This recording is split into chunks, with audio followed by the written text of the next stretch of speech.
Dans les étendues sauvages du Kenya, l'eau est vitale. Sans elle, aucune espèce ne survivrait.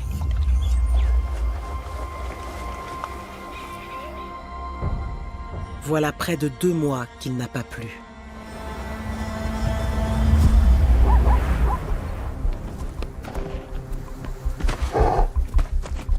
Les femelles qui ont des petits à élever sont confrontées à leur plus grand défi.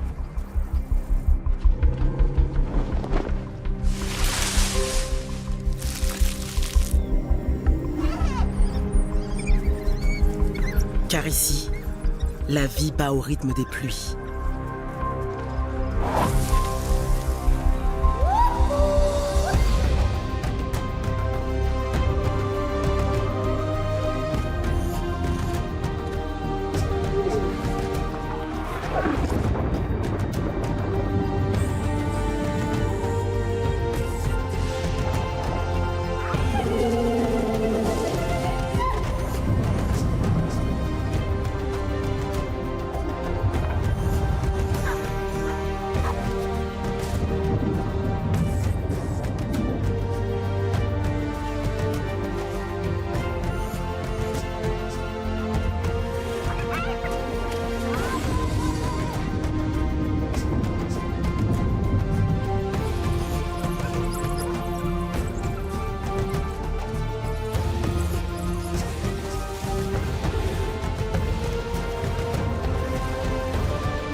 Le nord du Kenya subit la sécheresse de plein fouet.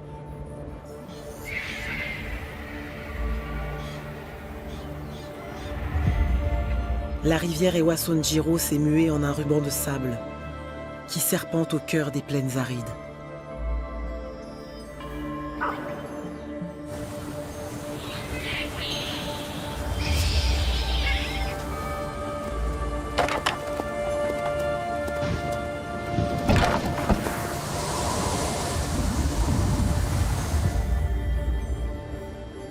Hommes et animaux vont devoir parcourir de plus grandes distances et faire preuve d'ingéniosité pour trouver de l'eau.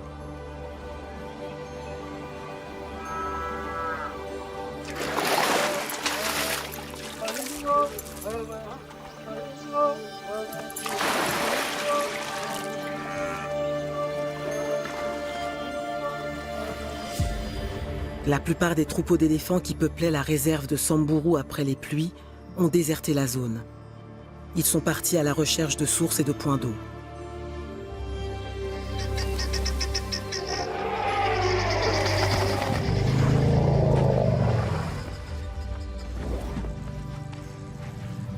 Mais certains ont décidé de rester, coûte que coûte.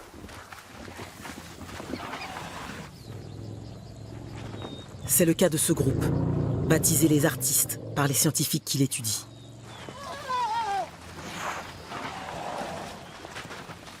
Résidents permanents à Samburu, les membres de ce clan savent comment extraire le précieux liquide du lit asséché de la rivière.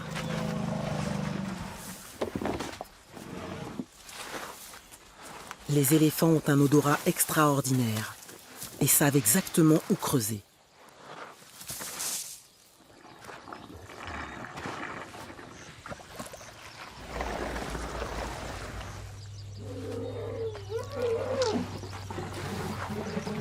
Cette femelle est une mère aguerrie et une spécialiste du forage.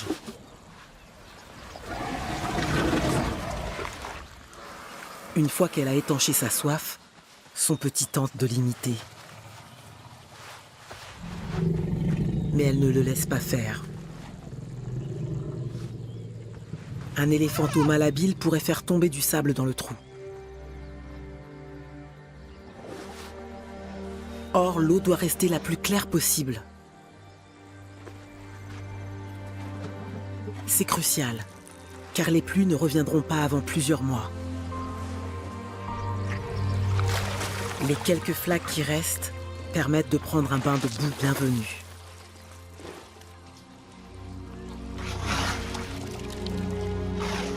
essentiel pour se rafraîchir et se protéger du soleil. Alors que la sécheresse s'intensifie, ce bain pourrait bien être le dernier.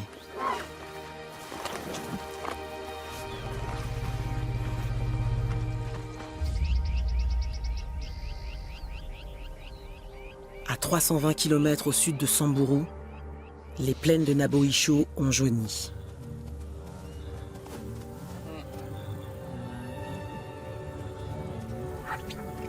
Ici aussi, la pluie n'est plus qu'un lointain souvenir. Les animaux se dispersent.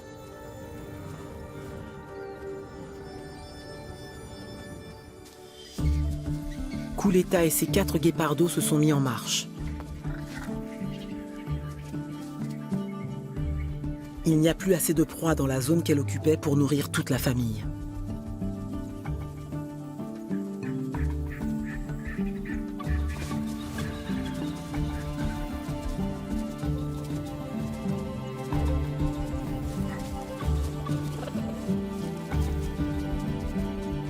Pas facile de suivre quand on a de petites pattes.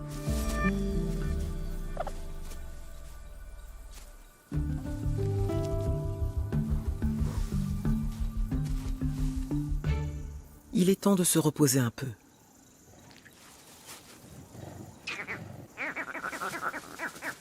Mais cette place à l'ombre est déjà occupée.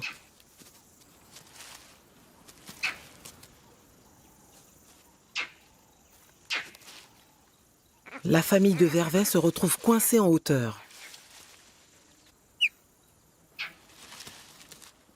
Ces singes ne sont pas le repas préféré des guépards, mais l'un des petits ne peut s'empêcher de tenter sa chance.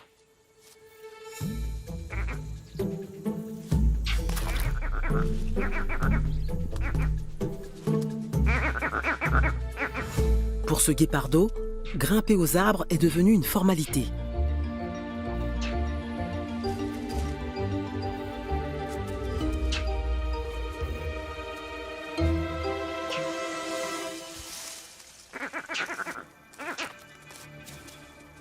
L'heure est venue de trouver de quoi manger. Mais Kuleta est entré dans une zone où règne le plus grand des prédateurs africains. Il y a plus de lions ici que partout ailleurs dans le monde.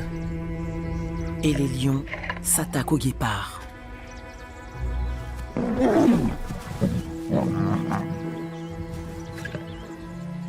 Kuleta doit à la fois jouer le rôle de mère nourricière et de mère protectrice.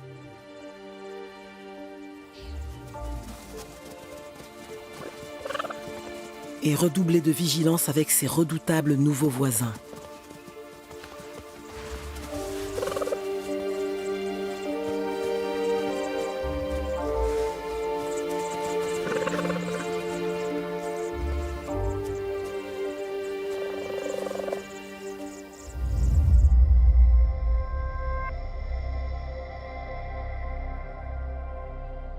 À 160 km au nord de Nabo-Isho, le haut plateau de Laikipia offre un paysage différent. Ici, la rivière Ewason-Jiro a encore de l'eau. Cette région est depuis longtemps le refuge d'une famille remarquable. Phénix, la matriarche d'une meute de Lycaon, rassemble les siens.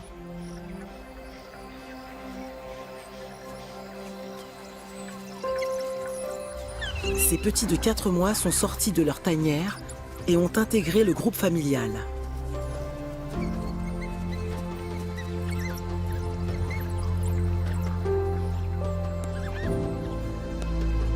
Mais l'heure est peu propice au jeu.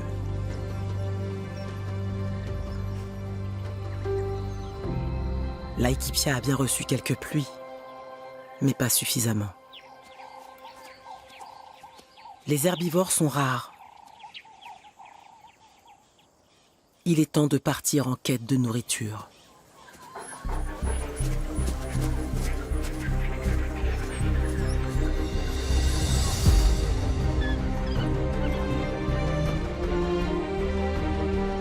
Il y a plus de proies de l'autre côté de la rivière.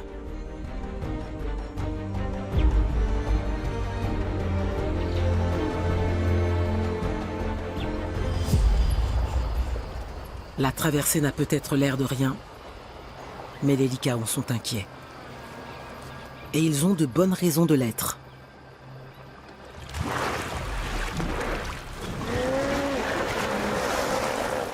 Plusieurs membres du clan ont déjà été victimes d'hippopotames irascibles et de crocodiles affamés. Mais un danger encore plus grand les menace.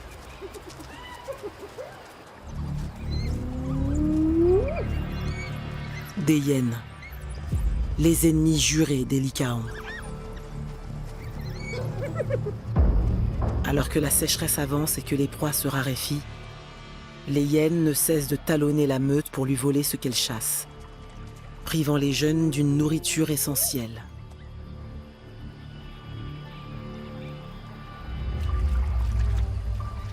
Il n'est plus question d'hésiter.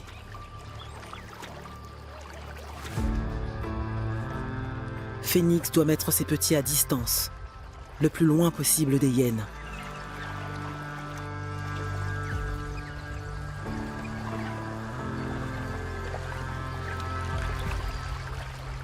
Chaque jeune est soigneusement entouré.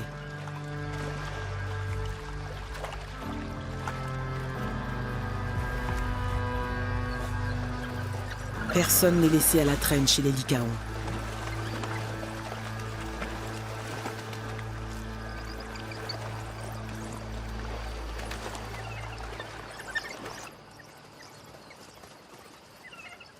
Mais ils ne sont pas les seuls à traverser la rivière.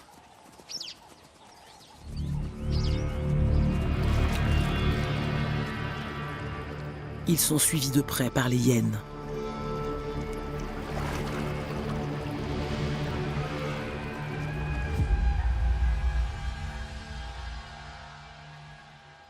À 60 km en aval, la rivière n'est plus que poussière.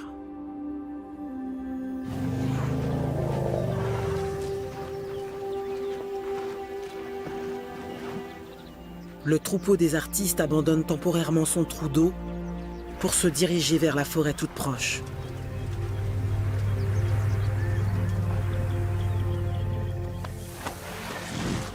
D'autres espèces viennent en profiter.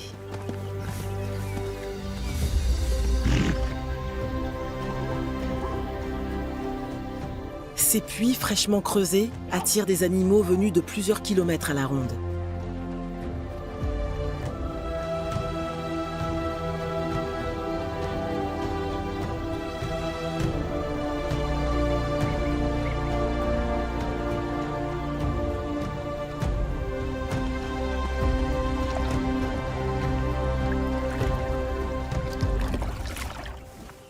Les éléphants savent aussi tirer parti de l'activité des babouins.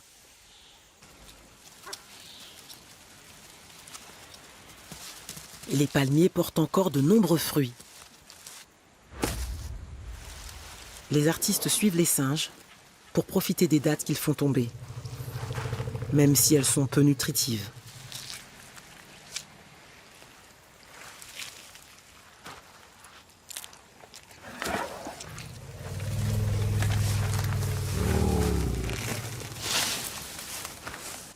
Babouins et éléphants vont devoir mettre à profit leur expérience et leur ingéniosité pour survivre à ces semaines extrêmes.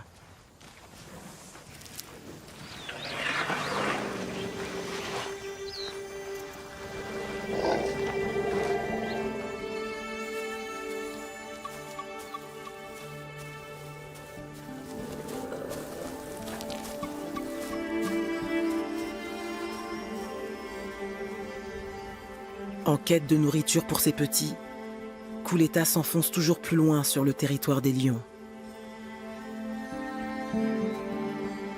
C'est un risque qu'elle doit prendre, car tous les herbivores sont désormais concentrés dans cette zone. Ici, les gazelles de Thompson sont les proies de prédilection de Kuleta.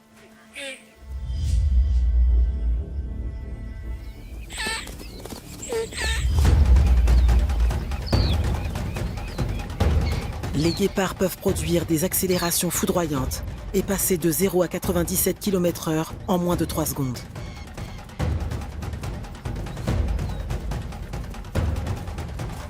Mais ils ont besoin de bénéficier de l'effet de surprise.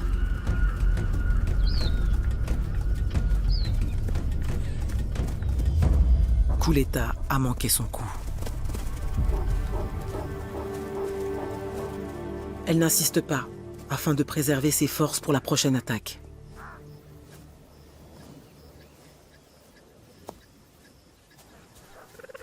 Pas de viande pour les guépards d'eau aujourd'hui. À 4 mois, ils sont pratiquement sevrés. Même s'il leur arrive encore parfois de téter.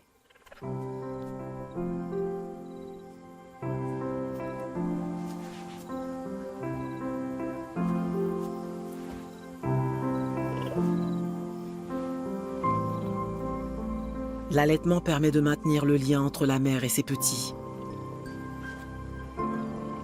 Mais le lait ne les rassasiera pas longtemps.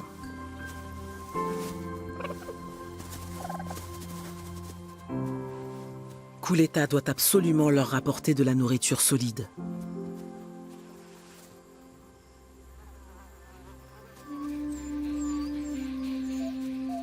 Phénix et sa meute sont désormais à une trentaine de kilomètres de la rivière.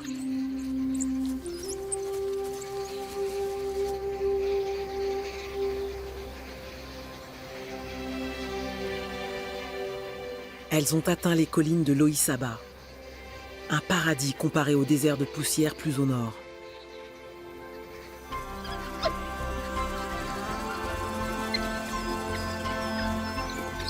Pour l'instant, aucune hyène en vue. Ici, d'importantes averses sont tombées qui ont alimenté ce cours d'eau. Et tout autour, on trouve un territoire de chasse prometteur de plusieurs milliers d'hectares.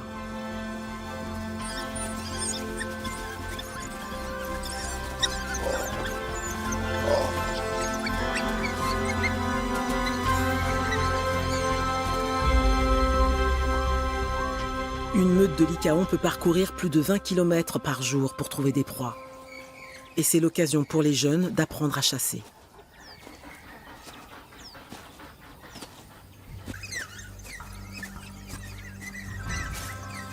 Une rencontre avec 2 oryx va leur enseigner une leçon fondamentale.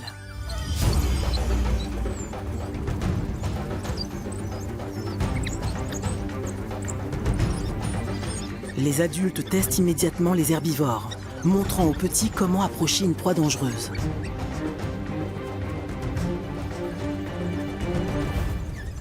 Les 2 oryx se mettent dos à un buisson pour se défendre.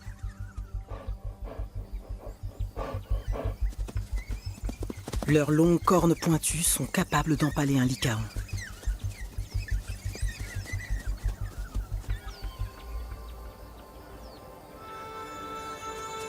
Les petits découvrent ainsi qu'il existe des proies plus combatives que d'autres.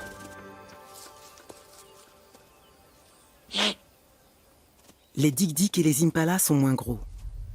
Ils n'ont pas de cornes et semblent pulluler dans la région.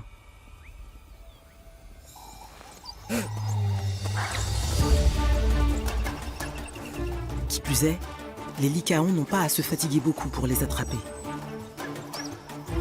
Il leur suffit d'attendre que leur proie trébuche.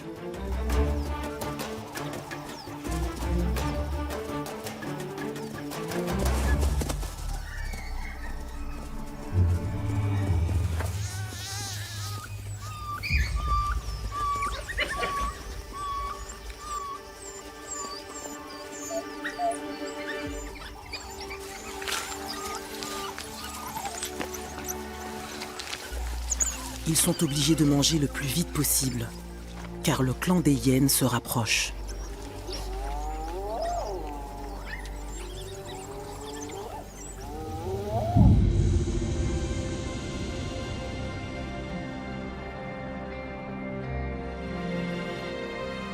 Dans la réserve de Samburu, la saison sèche